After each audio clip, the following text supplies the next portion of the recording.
Welcome one, welcome all. Dustin Harris hanging out with you on the Appraiser Coach podcast. So grateful to have you with us. I've got a special guest on I'll introduce here in just a little bit, but first want to remind you that we are sponsored by WorkingRE magazine. WorkingRE comes right to your email if you sign up for their free email that comes out on a regular basis. If you want to know what's going on in the appraisal industry, please click on WorkingRE.com and sign up for their email today. We're also sponsored by DataMaster. DataMaster, from the very beginning, have been sponsoring this program, and for good reason. It's a great fit between the Appraiser Coach and DataMaster technology to allow you to do more with less. Check them out right now at datamasterusa.com or datamasterfreetrial.com/coach.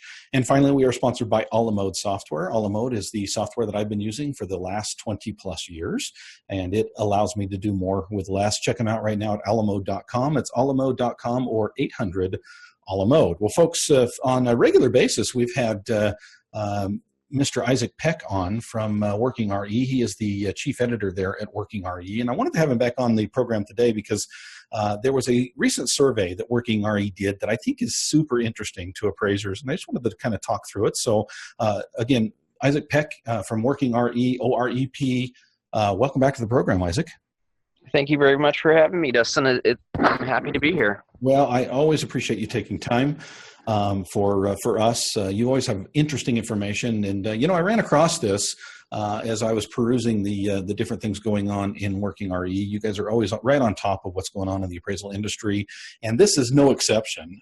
This is the year 2017 WorkingRE fee and turn time survey. And I know that some appraisers' ears just perked up. Anytime we talk about fees and turn times, something AMCs are quite interested in, and business owners, appraiser business owners need to be very aware of what's going on.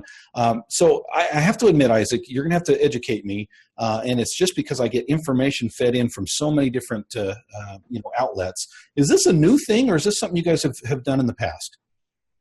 Well, the last big survey that we did was in late 2010, and it ran into 2011. And we had almost 18,000, I think 17,000 responses from that. So it was a kind of a huge landmark survey, and we thought it was kind of perfect timing, right as HVCC and Dodd-Frank were kicking in. We wanted to do a survey to look at where customary and reasonable fees were. Okay. And it's been 6 years since that survey. Cool. And so we wanted to revisit the topic of fees and turn times. We have almost 6,000 responses right now. Nice. When we published the survey results in May. Okay, very good. So this is something that's still active and appraisers can still participate in. Is that correct? Yeah, absolutely. If you haven't taken the survey yet, I'd certainly encourage you to do so. If you just go to WorkingRE.com and click on surveys, you can look at the results. But if you haven't taken the survey yet, please share your voice. We will be updating survey results as the responses keep coming in. Okay, and before we get into this, Isaac, maybe let's just do one other plug here for why an individual might want to take this survey. And let's just be frank and honest. I appreciate that on this program that we can just speak openly and just be realistic, if you will, very authentic as far as understanding where appraisers are. Appraiser business owners are super busy right now. It would take some effort. It would take some dedication, take a little sacrifice to take some time to go to WorkingRE.com, click on surveys, and take the survey. First of all, how long will it take them to take the survey? Let's start with that question. It should take less than 5 minutes. Okay. All right. So somebody who's super busy, like myself, and they're going to say, well, but it's still 5 minutes. Why would an appraiser want to participate in a survey like this? Well, wouldn't you like to know what the fees are in your state, Dustin? Absolutely, but I could just go and look. I don't have to actually take the survey, right? Well, the value of the survey is based on, people actually participating in it. There you go. And so I kind of gave you a softball. I knew that's what the answer was going to be, but I want appraisers to appreciate the fact that these surveys don't just create themselves. So that we actually, if we care about our profession and we care about things ongoing, we may want to take some time and actually go through the process. It's like voting, right? You can't complain if we don't do it.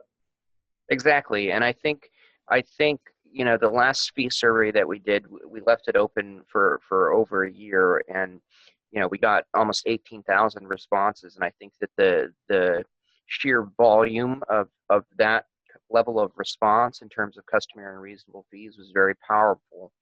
And, we still get requests from AMCs and lenders to access that old survey data, just because we had so many responses, and it really kind of it adds a lot of credibility um, to the survey when appraisers join in and participate. But it also gives value to appraisers, right? Because then they're able to see what kind of fees are being paid and accepted in their market, what's a typical turn time in their market, and even nationally, right? If you're interested in fees and turn times nationwide, um, having so many appraisers participate in the surveys really kind of it leads to a very valuable exchange of information in the industry. And I think that's important, a great setup, Isaac, to the next question that I have, and that is, how is the survey conducted? In other words, this is not something where you're actively reaching out to appraisers. You're not calling them on the phone. You're not that annoying voice that always comes in the middle of dinner time, even though I'm on the not call list. This is something, correct me if I'm wrong, that an appraiser has to take the effort to get to their computer, to log in, to find the survey, and then go through the process, correct? That's right. And it's basically just an online survey platform where you can go in and um, answer the various questions that we've set up in the survey and submit it. It's a pretty quick process. It shouldn't take you more than 5 minutes. And the way that we've been sharing, kind of getting people to participate, is just through our print magazines and the online newsletters that we send out to the industry. Okay. What keeps an appraiser, let's just say that an appraiser's in it for themselves, and they want to prove to their clientele that fees are quite high in Idaho. So what's to keep me from logging on, taking the survey, and saying that the customary and reasonable fee for a single family 1004 UAD is $1,200 in Idaho Falls, and then 5 minutes later popping back on and saying the same thing, and then popping back on and saying the same thing, and you get the point that I'm going to skew the results that way. I assume an appraiser can't do that, even if they wanted to. Well, your conscience would keep you from doing that, Dustin. Yeah. But there is a kind of a control mechanism that once you take the survey, you're not able to take it again from the same browser. Okay. It's certainly not some high-tech security provision in there. When people submit survey results, we can actually see their IP address. Right. Okay. And so that's something that we looked at when we were publishing the survey, looking for, the 10, 20, 100 submissions with the same IP address. But it wouldn't be difficult for you if you're technologically savvy to try to bias the survey. But again, we can look at IP address of submissions and try to basically quality control the data. And of course, you pointed out that appraisers are very scrupulous people, and they of course are very honest, upright, would not do that anyway. But I do want to ask, sometimes we have what they call a survey bias. And maybe I'll hold this question till the end, but I want you to kind of be thinking about it in the sense that, sometimes people say what they want the survey questions to hear. And in this case, I can tell you exactly what my customary reasonable fees are, because I use ANOW software, and ANOW software tells me exactly what my fees are. At least I can tell you what my average fee is. And for a regular 1004 UAD, in my area, it's $472. I'll just throw it out there. I mean, it's very down to the number. That's the average fee, $472 for a full. At least that's what I'm charging. Now, the temptation there is to say, nah, I'm going to squeeze that and say 500. I'm going to round up and say 500 because I want my clients to see that the fees are higher. Hold that answer though. I want to get back to that. Let's talk first of all about your response rate. You talked about the fact that that you've had 6,000 plus participants already, and it's only been out there, what, a month? Close to 6,000 responses. Okay. We've actually been running the survey since January of this year. So 6 months have passed since we first kind of introduced the survey in January. The cover story on our January print magazine was fees rising. And so we'd heard a lot of kind of anecdotal things, as well as some hard data, such as the VA fees have risen in a number of states, if not countrywide. But there's been a lot of chatter in the appraisal industry that fees have been increasing. Yeah. So we wrote a story about it, and we also started the survey back then. And, we've been collecting responses ever since. We didn't publish the results until May. Oh, okay, gotcha. But we're going to leave the survey open and keep encouraging people to participate. And we do plan to update the results as more responses come in. Okay, perfect. I want to get to the responses after the break, but I first want to ask you, what can an appraiser expect if they log in and they take this survey? What kind of questions would I expect to be asked? A lot of questions about fees and turn times for a variety of products that you might deliver to your client, such as the 1004. The 1004 FHA, the 1004 RIO, drive-by appraisals, desktop reviews, and I think a few others that aren't coming to my mind. There's about 7, 8, maybe 9 different products that we ask about in terms of what's a reasonable fee or what's your standard fee. And then the turn times associated with those products. So what's a reasonable turnaround time for a 1004, for a 1004 FHA, etc. Perfect. We're talking with Isaac Peck. He is the editor of WorkingRE magazine. And when we get back from the break, I want to talk to him about the results, at least what we're seeing so far in the survey. We're talking, of course, about the survey that's the 2017 WorkingRE Fee and Turn Time Survey, which you can find online right now. And while you're there, I want you to browse around a little bit at what WorkingRE has to offer. I often tout WorkingRE as being the place that I go to get information about the appraisal industry, and that is true. But there's also other things that you can access there at WorkingRE, such as webinars, which I think are fabulous. They've put on some wonderful webinars. By the way, that's no small feat. I did a webinar myself this morning. Lots of technical ins and outs that go into that. Getting the perfect people, the professionals to put on that information, folks. If you want to educate yourself, and I mean this, on how to be a better appraiser, go to WorkingRE magazine. There's a lot of stuff for free, a lot of articles that you can read, and different things that are going on. By the way, I get questions all the time from my listeners, from my All-Star team and other people across the country. They'll see something on WorkingRE and they'll ask me a question. I know people are out there reading the information that's there. If you're not, you need to be there. WorkingRE.com is where you need to go. That's it. WorkingRE as in WorkingRealestate.com. I've been using DataMaster now for about, I would guess about 4 years. And, here's the unfortunate thing about DataMaster. It's a good thing and a bad thing. It's a two-edged sword. The people at DataMaster are very particular about making sure that they're doing things right. And as a consequence, it's quite a process to get into a new area.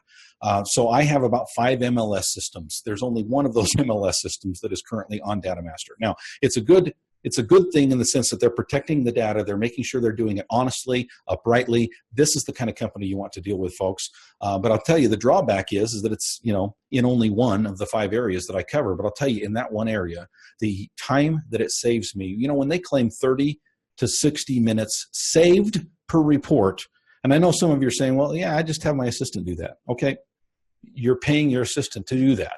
I don't know what you're paying your assistant, but $12, $14 an hour, start to count that up. The efficiencies that DataMaster allows for you are amazing. You need to check them out by going to datamaster.com/coach. That's DataMasterfreetrial.com/coach. It's DataMaster Free Trial allamode.com/coach to learn more. And finally, we're sponsored by Allamode Software. Allamode has been with us from the very beginning as well, sponsor here from the very beginning. And Allamode is constantly looking for ways to improve their product. Just recently, they sent out, speaking of surveys, sent out a survey to appraisers and asked them what they want to see in the new version of mobile. And guess what? They already have started to implement those things. Just the other day, the slashes, okay? Keep in mind, so you're looking at floor coverings. You might hit carpet, hardwood, and this is on site /good. The slashes, for some reason, were going the opposite direction of the way they wanted to. Gave them a little note. Within a week, they had it fixed. This is the kind of company that cares about appraisers. They listen to you. They improve their products constantly. Their products are not perfect, but they are constantly improving them and making them better for you, the appraiser. Folks, if you're with any other software company, you ought to try Allamode for 14 days free. Just go to allamode.com/free trial. That's allamode.com/free trial. Or if you have questions, you can call them at 800-ALLAMODE. And welcome back. I want to welcome back to the program Mr. Isaac Peck. He is the editor at WorkingRE magazine. Isaac, thanks again for taking time today.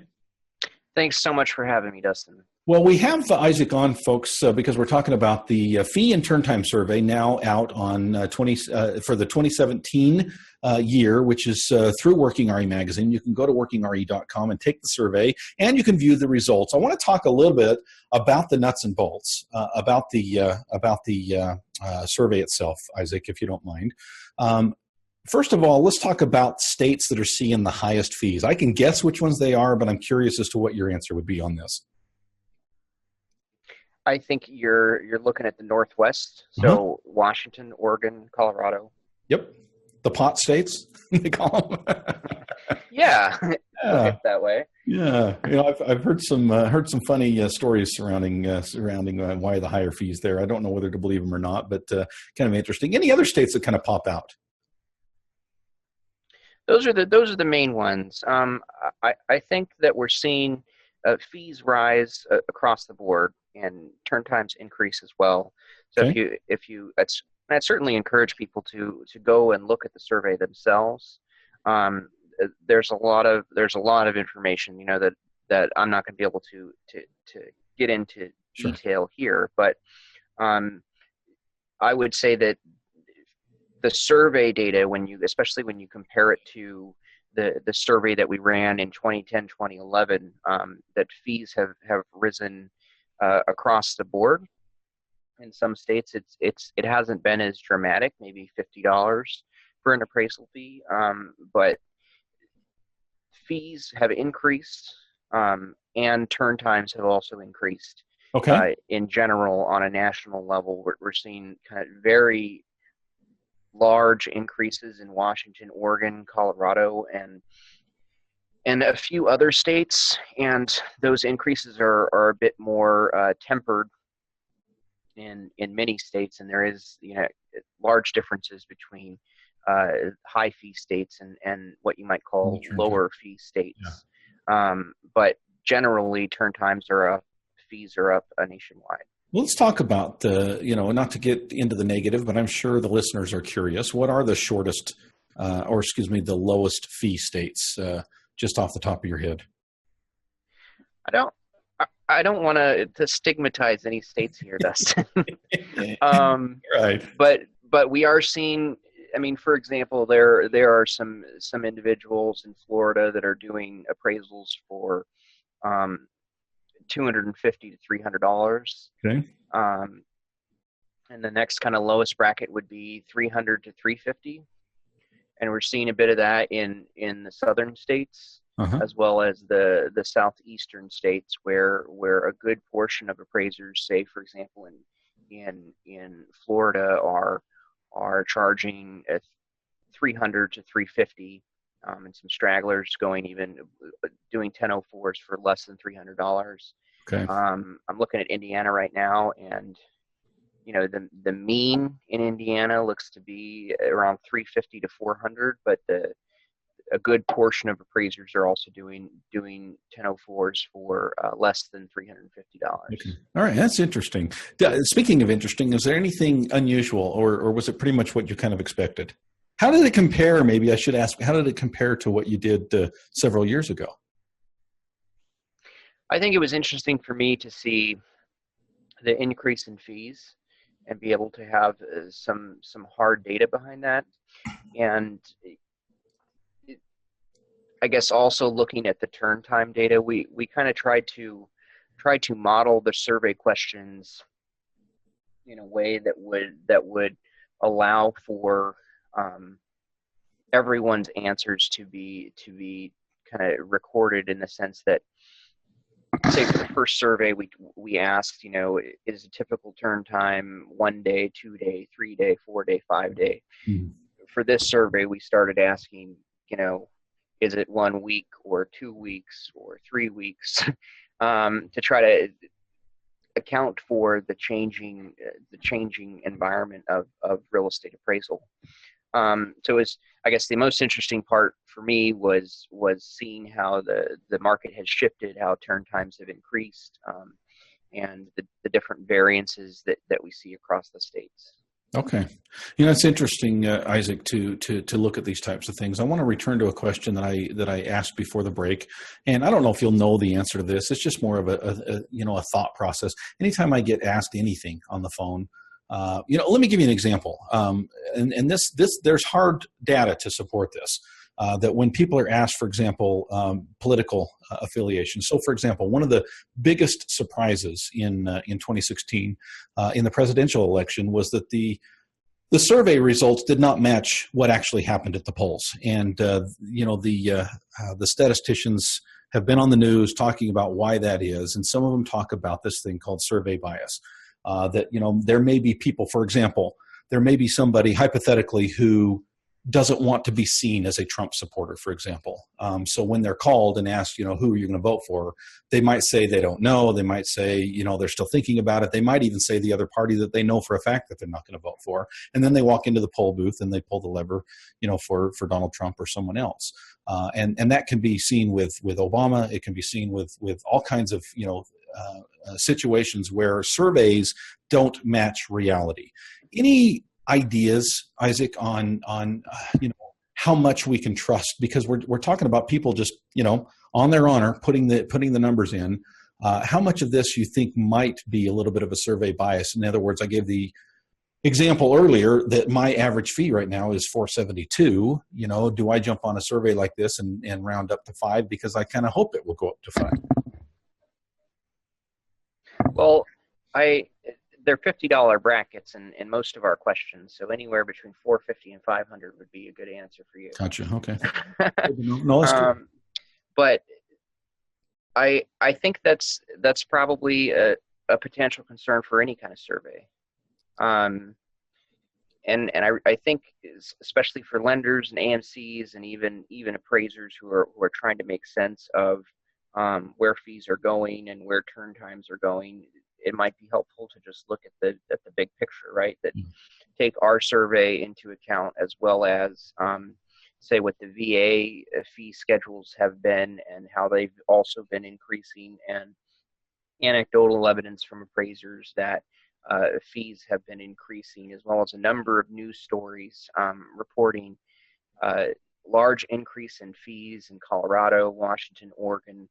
So a lot of the things that are being a lot of the things that our survey is reporting are supported by other sources of information, right? There's kind of the big picture, and there's a lot more than just our survey, right? There are a number of other sources of information. Good. And cross-reference, right?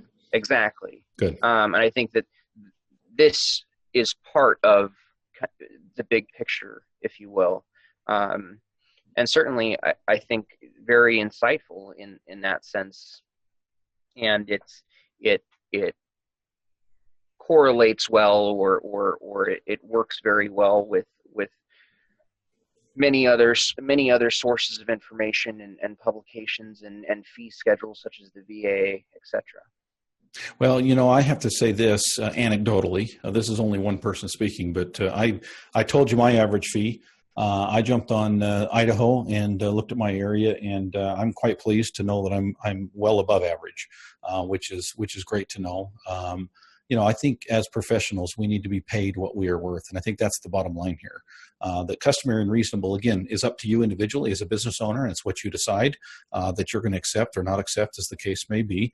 I think there's a few appraisers out there, unfortunately, still who are kind of looking at that bottom line and sometimes making decisions that might make the rest of us angry. But you're the business owner, you make that decision. But it's nice to know at least where we compare against our competitors. So Isaac Peck, thank you for doing this survey, and thank you for coming on to talk about it today. Oh, thanks for having me, Dustin. I appreciate the opportunity to discuss it. Always a pleasure. That's Isaac Peck from WorkingRE magazine, folks. If you've not been to WorkingRE lately, please do so. WorkingRE.com is where you can get the information. And if you want to know how to implement that information and become a better business owner, we just opened up the Appraiser Academy. It's an opportunity to meet with me and other appraisers online for an hour webinar style every month, and then for a couple hours afterwards answering your questions about how to improve your business. That's right, one-on-one with me and other appraisers as we deal with the specifics of your business. No travel involved here. Those of you who have wanted to be involved in the dream team and for whatever reason it's full or travel doesn't allow you to go to the places that I have them, this is a perfect opportunity for you to be involved. It's the Appraiser Academy right now. You can start your first month for free and check it out and make sure that it's a good fit for you. Go to theappraisercoach.com, go to memberships, and click on the membership tab and check out the Appraiser Academy today. Folks, thanks for joining us. Thanks again for Isaac Peck for joining us. And you guys have a great day, and we'll see you next time.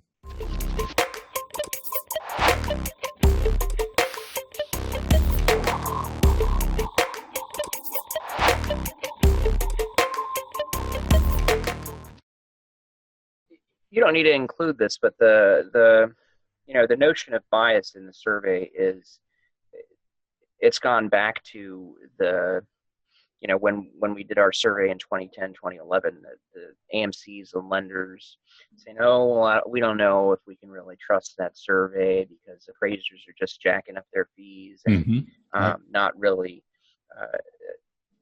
telling the truth, so to speak.